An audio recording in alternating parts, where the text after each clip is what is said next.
இயேசுவில் இனதருமை சகோதர சகோதரிகளை, இந்த 3வது அதிகாரமானது யோபு இவ்வளவு கஷ்டத்தை உணர்ந்தவனா, அவருடைய கஷ்டத்தை தாங்க முடியாமல், வேதனையை தாங்க முடியாமல் தான் பிறந்தது நினைத்து புலம்புகிறான், சபிக்கின்றான், வெவ்வேறு விதமாக சபிக்கின்றான். நான் பிறந்த நாளே இதோ நீ சபிக்கப்படுக, காரில் உன்னை மூடட்டும் என்று ஒவ்வொரு வெறுமையற்று அவ்விரவு பாழாகட்டும் என்றெல்லாம், பகலை பழிப்போர் அதனை பழிக்கட்டும் என்று சொல்லி இரவையும் பகலையும் மின்னினையும் அந்த ஒரு பூமியையும் என்று ஒவ்வொன்றாக சபிக்கக்கூடிய ஒரு சூழலில் தான் இந்த அதிகாரம் எடுத்து வைக்கிறது. இவர் இவ்வாறு சபிக்கிறதுக்கு காரணம் இவர் பட்ட அந்த துன்பங்கள், வேதனைகள், உடல் கஷ்டங்கள். நினைத்து பார்ப்பன்புக்குரியவர்களே, அந்த நம்முடைய வாழ்க்கையிலுமே யோபுவை போல பல நேரங்களில் கஷ்டங்களை நாம் அனுபவித்திருக்கலாம். எனக்கு எதுக்கு இந்த கஷ்டம் என்று நாமும் நம்முடைய பெற்றோர்களை, பெரியோர்களை, ஊரை, நம் கடவுளை பழித்திருக்கிறோம். அதை எண்ணி பார்த்தவர்களாக இந்த அதிகாரத்திற்கு நாம் செய்மடுப்போம். இதன் பிறகு யோபு வாய் திறந்து தாம் பிறந்த நாளை படிக்க தொடங்கினார்.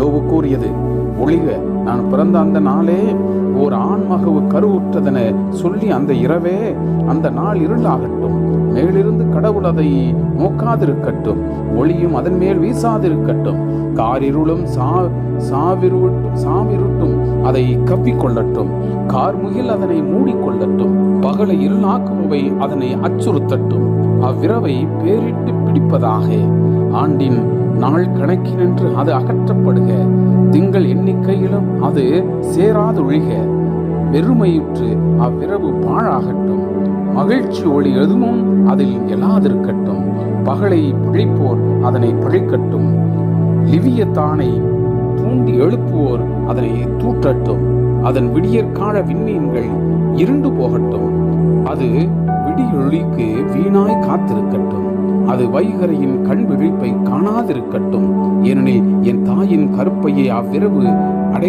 அடைக்காமற் போயிற்றே, என் கண்களினின்று வேதனையே அது மறக்காமல் போயிற்றே, கருப்பையிலேயே நான் இறந்திருக்கலாகாதா, கருவறையினின்று நான் வெளிப்பட்ட உடனே ஒளிந்திருக்கலாகாதா, என்னை ஏந்த முழங்கால்கள் முன் வந்ததே, நான் பாலுண்ண பொங்கைகள் இருந்ததேன், இல்லாதிருந்தால் நான் வெறுமனே கிடந்து துடித்துக் கொண்டிருப்பேன், பாலானவற்றை தமக்கு கட்டிக்கொண்ட மாநிலத்து மன்னர்களோடும் அமைச்சர்களோடும் அல்லது பொன்னை மிகுதியாக கொண்டு வெள்ளியால் தங்கள் இல்லங்களை நிரப்பின உயர்குடி மக்களோடு நான் உறங்கியிருப்பேன், அல்லது முழுமை பெற கருவை போலவும் ஒளியை காணா உழவியை போலவும் அழிந்திருப்பேன். நான் தீயவர் தீங்கு செய்வதை அங்கு நிறுத்துவர், களைப்புற்றோரும் அங்கு இளைப்பாறுவர்,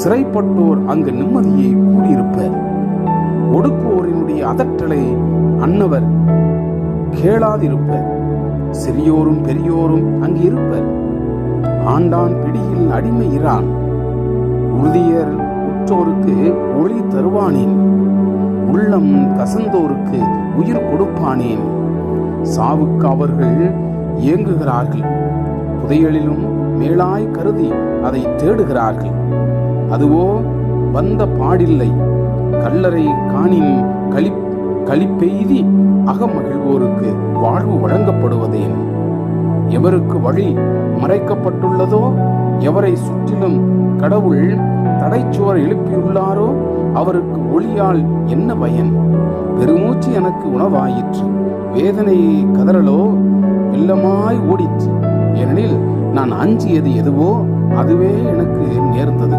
நான் திகிலுற்றது எதுவோ அதுவே என் மேல் விழுந்தது, எனக்கு நிம்மதி இல்லை, ஓய்வில்லை, அமைதி இல்லை, அல்லலே வந்துற்றது.